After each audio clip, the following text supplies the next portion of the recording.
آج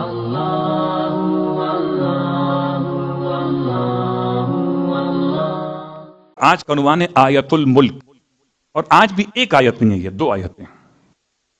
یہ دو آیتیں کون سے سورے سے ہیں؟ سورہ آل عمران سے۔ سورہ آل عمران کی آیت نمبر 26 اور 27، آیت نمبر 26 اور آیت نمبر 27، ان دونوں آیتوں کو ملا کر آیت الملک کہا جاتا ہے۔ قل اللہم مالک الملک، حبیب کہیے اللہم، اے اللہ، مالک الملک، اے ملک کے مالک، تؤتی الملک من تشاء، تو جسے چاہے ملک عطا کرتا ہے، وتنزع الملک، اور جس سے چاہتا ہے من تشاء اپنے ملک کو واپس لے لیتا ہے۔ بیدک الخیر، تیرے ہی ہاتھ میں خیر ہے۔ انک علی کل شیء قدیر، تولج اللیل فی النہار وتولج النہار فی اللیل وتخرج الحی من المیت وتخرج المیت من الحی وترزق من تشاء بغیر حساب۔ آخری جملہ اگر ذہن میں محفوظ ہو گیا تو اس آیت ملک کا استعمال سمجھ میں آ جائے۔ آئیے استعمال سے پہلے کچھ اشارے مکمل کروں۔ بہت سارے اس کے وظیفے لکھے ہیں علماء نے آیت ملک۔ اس سے پہلے جملہ یاد رکھیں کہ آیت ملک اسے کیوں کہتے ہیں، کہ اس میں سب سے زیادہ لفظ ملک استعمال ہوا ہے۔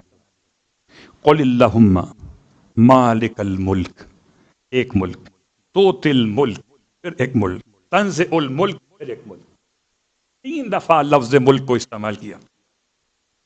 علماء تفاسیر کہتے ہیں کہ 3 دفعہ استعمال کرنے کا پیغام ہے کہ پیغمبر کے انقلاب سے پہلے، اسلام کے اعلان سے پہلے 3 بڑی حکومتیں تھیں۔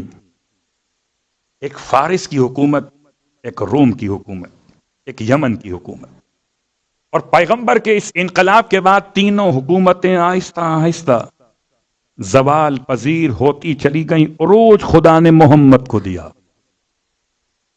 اس لیے شاید اشارہ اس طرف ہے کہ خدا جسے چاہے ملک عطا کرتا ہے، اور جس سے چاہتا ہے ملک واپس لے لیتا ہے۔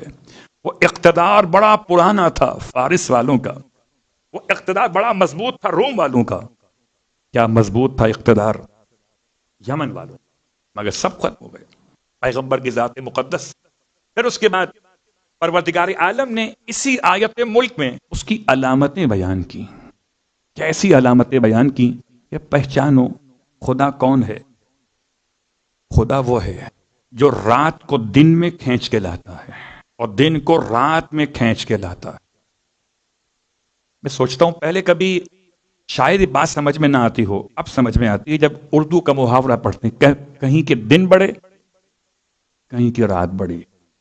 وہ 3 حکومتوں کی رات دن کتنے بڑے تھے اور ان کی رات کتنی چھوٹی تھی۔ اب ان کی رات بڑی ہو گئی، ان کے دن چھوٹے ہو گئے۔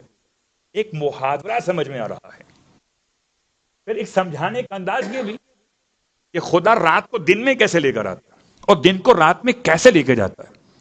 فرض کر لیتے ہیں کہ شام کے 6 سے لے کر 7 بجے تک کی 1 گھنٹہ کبھی رات میں شمار ہوتا ہے اور کبھی دن میں شمار ہوتا ہے، یا صبح کے ٹائم میں 6 سے 7 بجے تک یا 6:30 سے 7:30 تک کبھی یہ شمار دن میں ہوتا ہے، کبھی رات میں ہوتا ہے۔ تو خدا دن کو بڑا کر رہا ہے، رات کو بڑا کر رہا ہے۔ یہ ہے ولوج، دن کو رات میں داخل کرنا، رات کو دن میں داخل کرنا۔ اور اس کے ساتھ ساتھ تخرج الحی من المیت، پروردگار کون ہے؟ جو میت کو زندہ سے اور زندہ کو میت سے نکالتا۔ اس کی کتنی مثالیں بن سکتی ہیں؟ بہت ساری مثالیں۔ البتہ اتنی بات کافی کہ پروردگار کسی کافر سے مسلمان کو نکالتا ہے، مسلمان سے کافر کو نکالتا ہے، دانے سے سبزے کو نکالتا ہے، سبزے سے دانے کو نکالتا ہے۔ خدا نطفے سے انسان کو، انسان سے نطفے کو۔ پروردگار عالم نے ساری اپنی نشانیاں ان 2 آیتوں میں سمیٹ دی ہیں، اس لیے اس کو آیت ملک کہتے ہیں۔ اب اس کے پڑھنے کا فائدہ کیا؟ ترزق من تشاء بغیر حساب۔ تو اس کے پڑھنے کا طریقہ سرکار ختمیہ مرتبہ صلی اللہ علیہ وسلم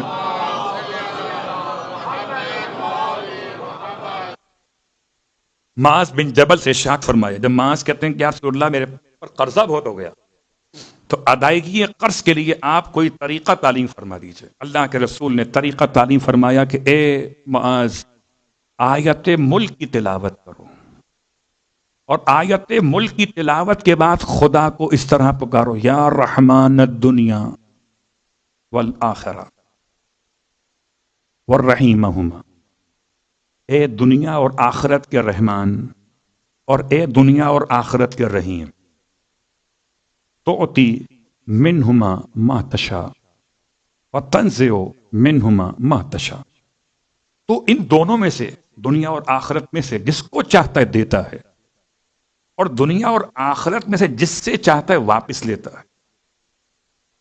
پروردگار میرے مالک، فقضی انی دینی، پروردگار میرے قرضے کو تو ادا کر دے۔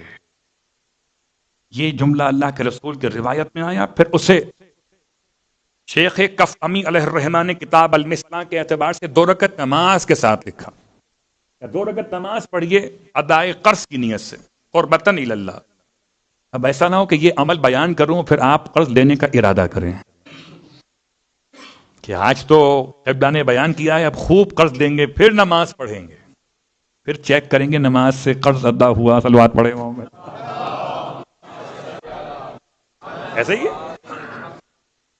بھائی۔ اپنے اپنے مزاج کے لحاظ سے بات پہچانیے، یہ ان کے لیے مسئلہ ہے کہ جنہوں نے حالت مجبوری میں قرض دیا اور اب حالت مجبوری کے لیے گئے قرض کو ادا کرنے سے قاصر ہیں اور چاہتے ہیں کہ خدا ان کی مدد کرے، تو خدا ان کی مدد کرتا ہے جو اپنی مدد آپ کرنے پہ تیار ہوں۔ یہ نماز ان کے لیے 2 رکعت نماز ادائے قرض اور طریق نماز فجر قربتاً الی اللہ، اور نماز کے بعد آیت ملک کی تلاوت، اور آیت ملک کے بعد پھر خدا سے یا رحمان الدنیا والآخرہ رحیمہما کے الفاظ سے اپنی حاجت کو پیش کرنا۔ جبکہ سید محمد الرضوی نے اپنی کتاب تحفۃ الرضویہ میں آیت ملک کو ہر نماز واجب کے بعد پڑھنے کی تاکید کی، اور رات کو سونے سے پہلے۔ اگر کوئی انسان ہر نماز واجب کے بعد آیت ملک مطلب سورہ آل عمران آیت نمبر 26 اور 27 کی تلاوت کرے تو آپ فرماتے ہیں خدا اس کے فقر کو زائل کرے گا، اس کے لیے رزق کے دروازے کھول دے گا، اس کا مال زیادہ ہو جائے گا۔ تو اگر چاہتے ہیں کہ آیت ملک پڑھیں تو خدا آپ کے لیے آسانیاں پیدا کرے گا۔